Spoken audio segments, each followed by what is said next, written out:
All right. So again, thank you for your introduction. If there's remarks, I hope we have time in the end of the presentation, but if there's things unclear, please let me know during the presentation. We can address that. So uh, don't be afraid to interrupt that. Um, and if I run out of time somehow, then please also let me know like 5 minutes in advance, so then I can wrap it up. But for now, thank you very much. So my name is Fabian. I will be talking to you about mangroves, the ecosystem, what is there to be appreciated on these mangroves, and how these things will help in protecting the mangroves, which is our ultimate goal, of course, and also the goal of today's presentation. So I want to take you along. Well, you did the introduction already very, very well, Marasi. Thank you very much. So indeed, I'm a biologist. I specialized in paleoecology, also marine sciences, and ultimately my PhD was on change through time. So I always like to have the context of time, and you will also see that in the presentation. And I'm a lecture researcher in Has Green Academy. So there are several ways to appreciate the mangrove systems. I will first go through some context, so the paleoecological and geographical context of mangrove ecosystems. Then I'll point out some unique physiological and environmental features. And all those features, they will build up to those restoration strategies. So during the presentation, we will have things that are key features that can be used in restoration strategies ultimately. So first, how do we define mangroves? If we talk about mangroves, we have multiple definitions that are, yeah, running through each other. They're not interchangeable, but they're overlapping. So we have the plant, the mangrove tree is one factor. Then we have the place. You go to the mangrove, and it's an ecosystem. So the mangrove system in itself. We'll be using these three definitions um, sometimes in a confusing way through each other, but it will make sense in the end. So the plant, so it's a tree or a shrub that is, yeah, botanically special because of the aerial roots that anchor them in the sediment. They're basically the only trees that can live in salt water, which makes them special. Then we have the geographical zone, so the place, the mangrove. You go to the mangrove, and it's often placed in the intertidal belt where land transitions into the sea. It's neither fully land, it's not really open sea. It's a very special transitional area. And then the ecosystem. So it's an ecosystem in itself, the mangrove ecosystem. It's one of the most biodiverse and especially productive ecosystems on Earth. Nursery for fish, shelter for birds, feeding ground for countless of species. So this is a system in itself. So we'll be discussing that too. So we have the three definitions there. Let us start with defining more about the mangrove plant in itself. What makes the mangrove special? What is going on with the mangrove? So it's often shrubs or trees, depending on the species exactly. They're halophytic, which means that they're salt tolerant. So that's very unique in the tree um, biology. So there's no other trees that can handle salt as well. That they do this through sophisticated salt filtration mechanisms, and their root system is especially equipped for managing salt, but also managing oxygen. So they still can breathe in various ways. And one thing that's also very special about the mangrove is the way they produce offspring. So they have living small trees that actually fall from the mother tree, or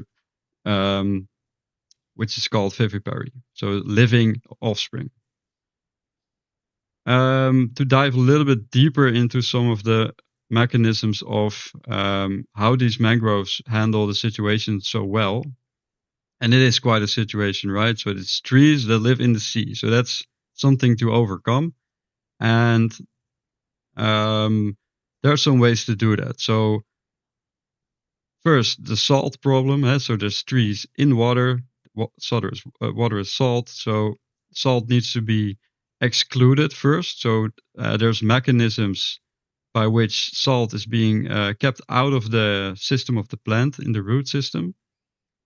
But it still has to absorb water, but not the salt. So that's a very special and unique cellular system that's going on in the roots of the plant. Then the salt also gets excreted in several ways. So especially in the leaves, salt accumulates and is handled with. And then there's oxygen. Normally, if the roots of a tree are waterlogged, then there's no oxygen, hypoxia. But there's several ways how the plant can deal with that, but still get some oxygen from the air or otherwise. So we're also going to take a look at that. There's different mangrove types. We have red mangrove, black mangroves, and white mangroves, which all account for several species in those definitions. And we define those by the strategies that they work with. So there's different root systems for each of these types of mangroves. So so some mangroves, they form the knees, so-called knees that are part of the roots that are at least in a part of the tide. They're above water so it can breathe. Then there's some root systems that produce these propagules that are sticking out of the trees, or in some other systems the roots go above water and the roots breathe air from that.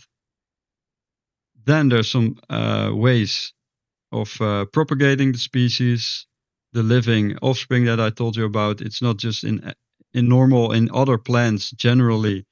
The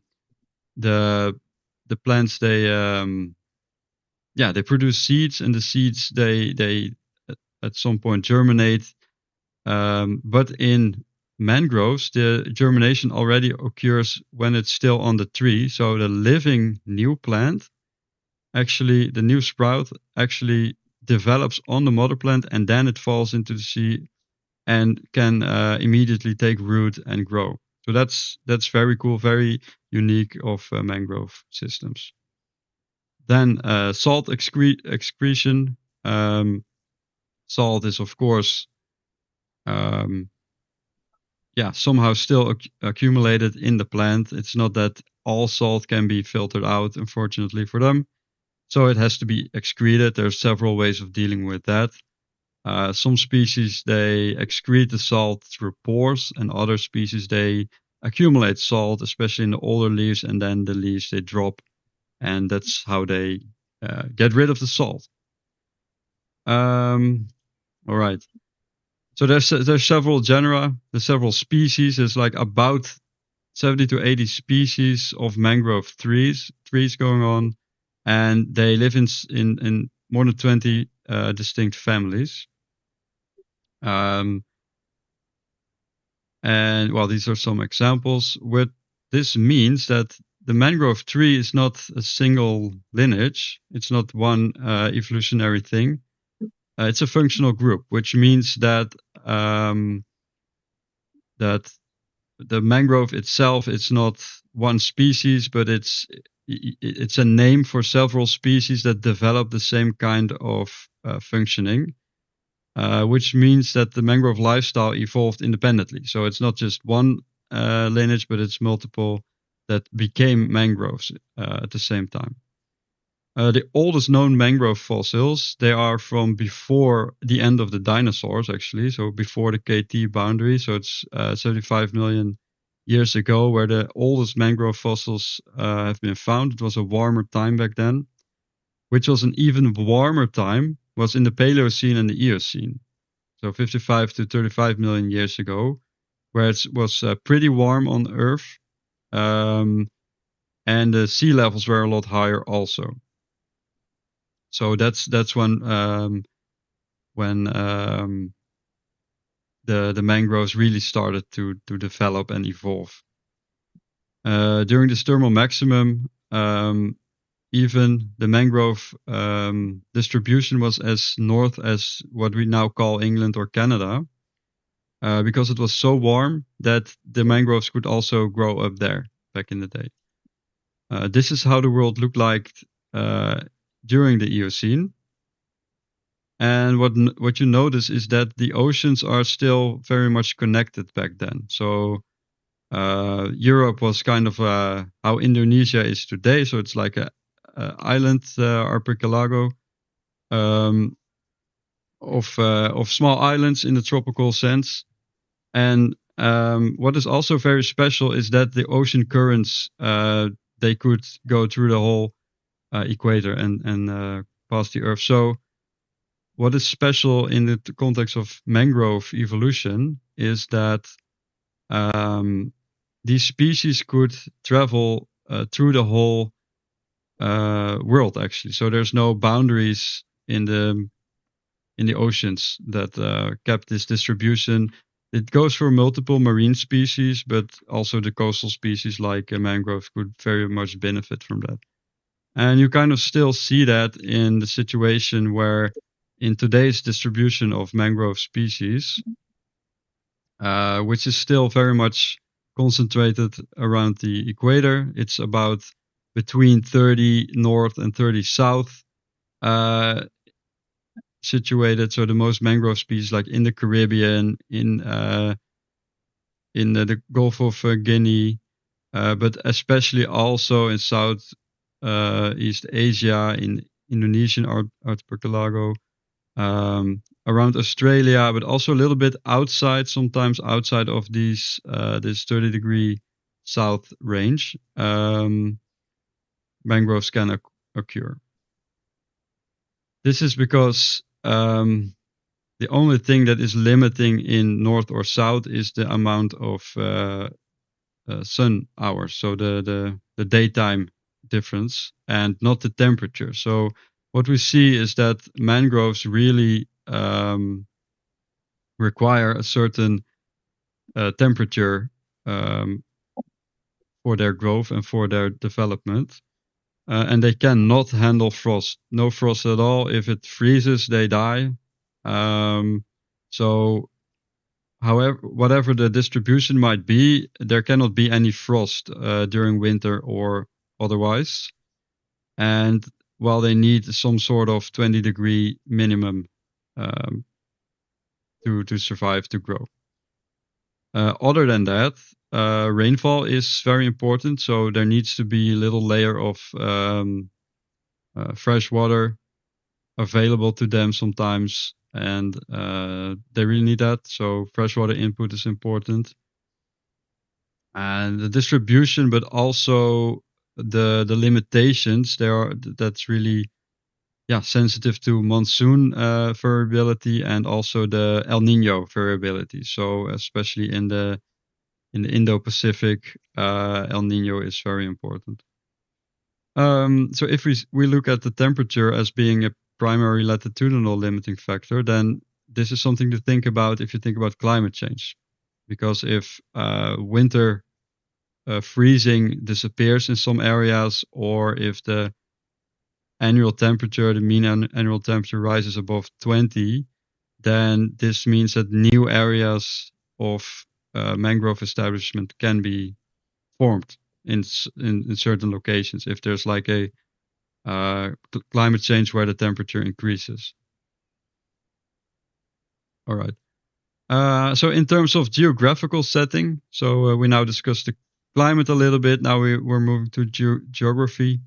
The mangroves are often found on the sloping intertidal flats. So that's between where the basin really starts and where the coast ends. So what is very important is that the mangroves are protected from high wave energy. So they cannot handle the big waves that are from the open sea. There needs to be some sort of thing that dampens these waves. So, for example, in an estuary, in a bay, in a lagoon, behind or at offshore reefs, or behind barrier islands where the waves are already broken and there's no big waves going on, because the trees cannot handle that. So they can handle the sea, but not waves from the open sea. That's important if you're thinking about placing, for example, new mangroves. And they also cannot establish there at all. So they cannot engineer it. So sometimes mangrove forests can make sure the waves are broken, but they cannot establish if the waves are too high. There needs to be some sediment available because they need to put their roots in sediment and to anchor themselves firmly to the soil. There needs to be soil. So, for example, river output, where sand is transported from inland to the sea.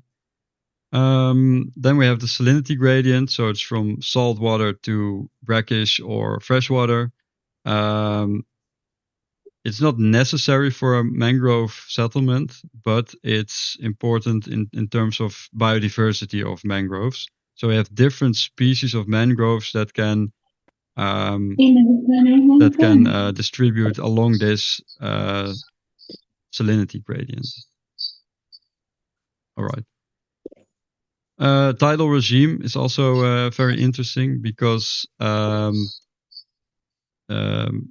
the mangroves need to be able to handle the tide. So you don't need to have a tidal difference that is too much. It's not necessary for their life, but it helps in, for example, in getting oxygen.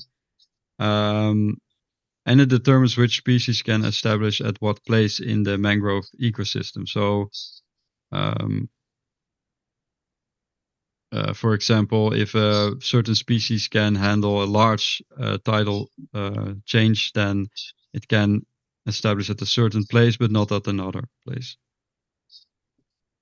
And it also determines the transport of nutrients from one place to the other place if there's a lot of tidal changes, and it plays a huge role in the ecology of mangrove. So a lot of other species, for example, animals, they really depend on these tidal cycles.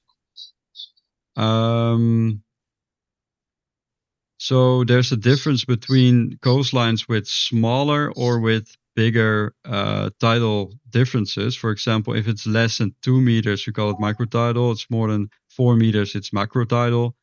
In my understanding, much of Indonesia is in the lower range, in the medium range of tidal differences. Correct me if I'm wrong.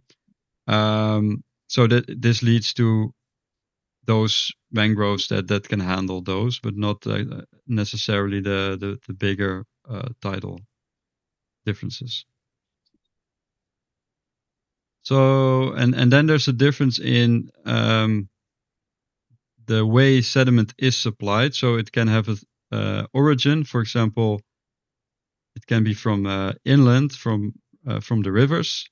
So it has a heterogeneous origin, or it can originate from calcareous reefs in the sea. So that is a different kind of sediment, different kind of soil that you're then developing with different kind of species that go on there. And for example, in Indonesia, it depends per island which kind of coast or sediment supply you have, actually. But there's also a lot of calcareous things going on. And then there's also a matter of quanta. So it's a matter of how much sediment is supplied to the mangrove forest, because of course in a tidal situation there's also a lot of erosion. But if there's sediment supply from rivers, then you have accretion. So the balance between erosion and accretion is very important, so that the mangrove doesn't wash away, but also that it doesn't grow too much, that the sediment goes above water level. Because if the sediment goes above water level, then you don't have the mangrove anymore, then you just have a forest. So that's very important in your design of your ecosystem. Also, you have not only horizontal accretion where you have a placement of sediment in a wider area, but also the height of this accretion is very important, and how fast it goes vertically instead of horizontally, because of the same reasons, right? So if there's sea level rise, then you actually want this vertical accretion that you can grow along with the sea level in terms of sediment and soil. Okay, let's go to the ecology of mangroves. So they have some requirements, Mr. Fabian, can yes, I ask a question? absolutely, Maurits. Um, yeah, because I was wondering with respect to the nutrients, how Yes. much are the mangroves actually dependent, for example, from the nutrients of the river, or do the oceans hold enough nutrients like all year round, or I Yeah. was just also with respect to the settling of the mangrove and the location where they settle.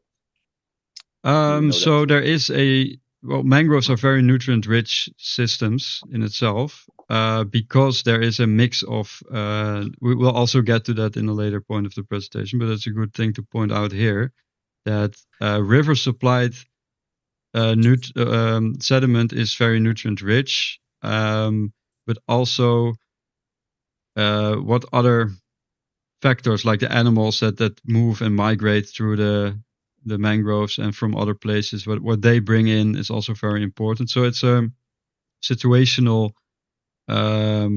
answer. So for some mangroves, the river supplies is 100% important, and for other areas, maybe it's less so.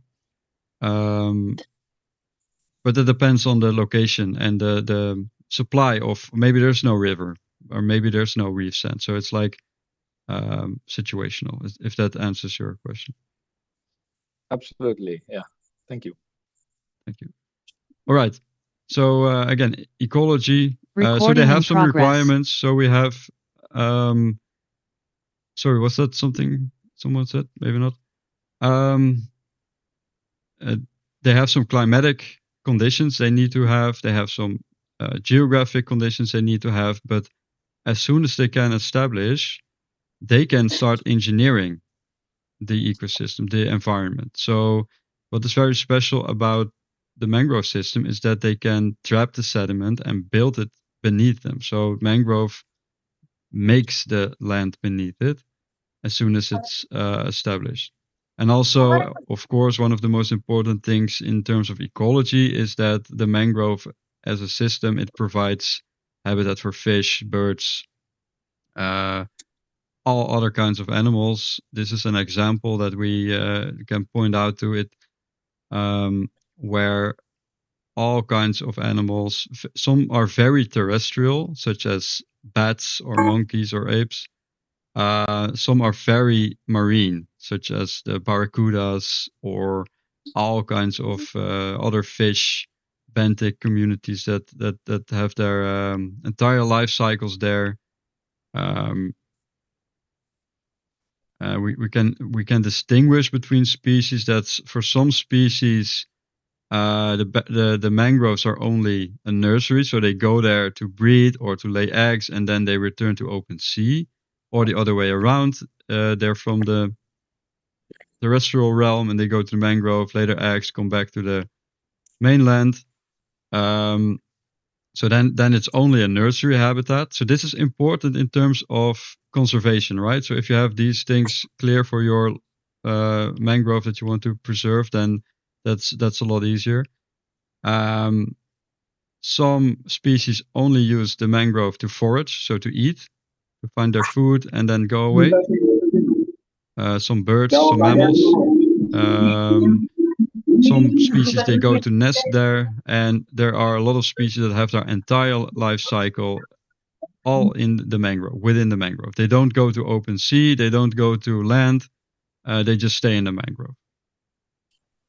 So what happens if you have such a rich ecosystem, which covers sea, land, soil, and also a boreal realm, so it's higher up in the vertical sense, is that you have a very rich ecosystem. So the interactions between these species, the plants, and even also, and we'll get to that later, also the bacterial communities that thrive there, is that the nutrient cycling is also very interesting and complex. So obviously we have the nutrient cycling in trophic levels between the species, but also it's a unique situation, and we also get to that, where we have a highly productive detritus producing community, namely trees that lose their leaves, in a situation where there is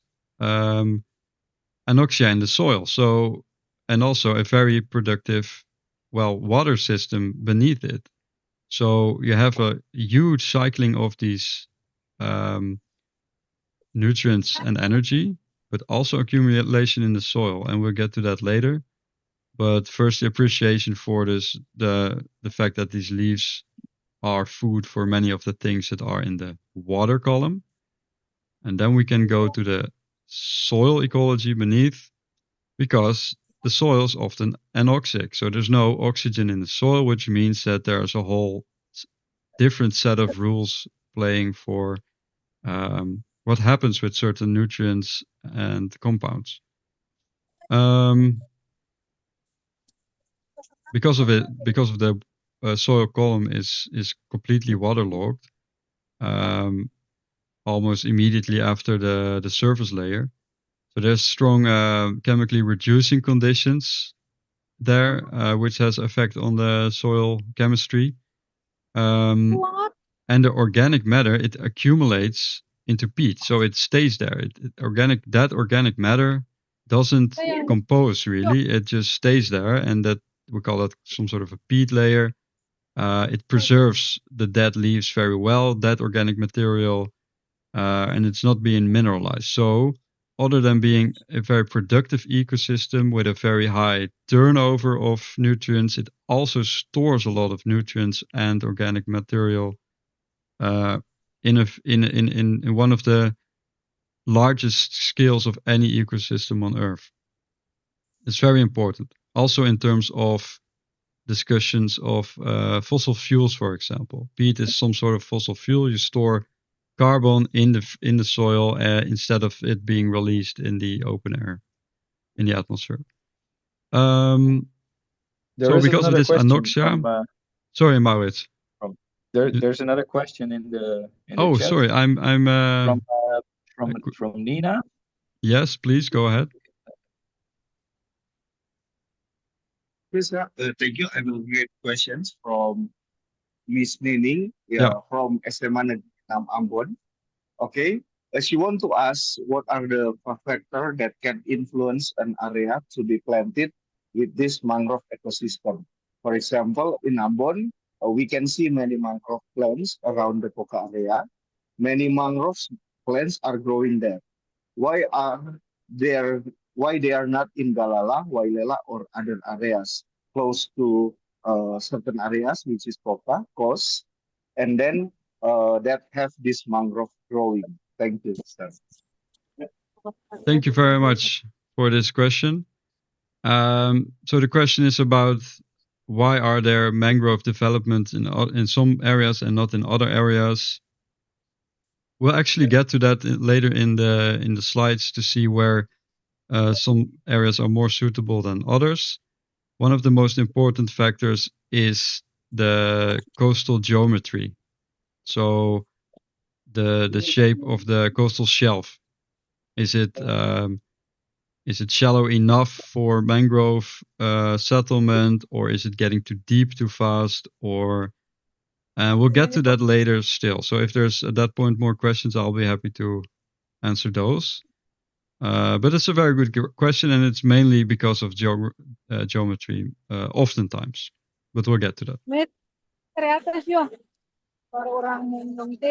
Sorry, are there more questions? Sir, I think after you finish your presentation, we will be in the question session, Sure. question and answer session. Okay, Yeah, sir. we will. Thank you. Thank you, Please Marcy. go on. All right, so let's continue for a bit. Because of the anoxic conditions in the soil, there's a lot of anaerobic bacteria. So the community of bacteria is anaerobic, so that's a different set of bacteria than in aerobic settings. And we'll take a look at that for now. So it's not about understanding this whole picture, but it's more of a setting where you can see that there's a whole bacterial ecosystem that is very diverse, but also very specialized in terms of having these salty anaerobic conditions with high nutrient and carbon availability, and these strong reducing factors. They make for a very specialized soil chemistry. And what is important in making new mangrove systems, or restoring systems that are damaged, or protecting systems that are still in place but are threatened by climate change, it's important to locally know this soil ecosystem and the soil chemistry, so you can measure that, you can monitor that in the future. But it's important to know because some of these effects and some of these processes in the soil, they are pretty dependent on some of the climate change factors. So of course temperature, but also the availability of certain resources. Okay. What is also very unique in mangrove ecosystems is the way they store carbon. So storing of carbon is in our global discussion of global change, climate change, is very important. We don't want too much carbon dioxide in the atmosphere, so we don't want to have these peat layers burning, or these other fossil fuels getting their huge carbon supplies into the atmosphere. And so it's more and more important to store carbon in the soil. And mangroves are very efficient at that. It's exceeding any kind of terrestrial ecosystem. And that's because of the way that they store the carbon in their soil, their peat layers. So on the terrestrial realm, in forest, they don't store actually too much carbon, because all of the carbon is reused again in the trees.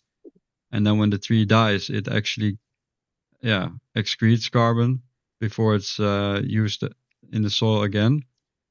In grasslands, all of the carbon there's a lot of carbon stored in grasslands in the deep root systems. If the grasslands get really old, there's a lot of carbon stored there. But it's not really fast. It's a slow process. And the same goes for peat systems, especially in, for example, Northern Europe, Northern America. That it goes really slow. Like in thousands of years, you store some maybe a meter of peat, but in mangrove systems, it goes really fast. So it's really good candidate to invest in carbon storage. So there's high productivity, so the trees grow very fast. There's a lot of nutrients available, a lot of energy, but the decomposition is slow. So and also this anoxia also helps. So you have a lot of carbon storage beneath mangroves, which is also a danger. If you destroy the mangrove, then all the carbon comes out. So potentially, so that's a really good reason to manage the mangroves and to preserve existing mangroves, and preferably make new mangrove systems. There's several ways where how mangroves get this preserving feature, and we call this blue carbon if carbon is stored in a marine ecosystem. Well, this picture is more of a way of showing what kind of nutrient transport is possible alongside with the carbon accumulation in the mangrove systems. But the main message here is that mangroves, along with seagrass, is one of the most important ways of blue carbon. So blue carbon is a way for policymakers also to call carbon accumulation in the marine setting. This is actually what I just tried to tell you, but in a schematic. So carbon comes from all kinds of things, from the atmosphere, but also from the river inputs.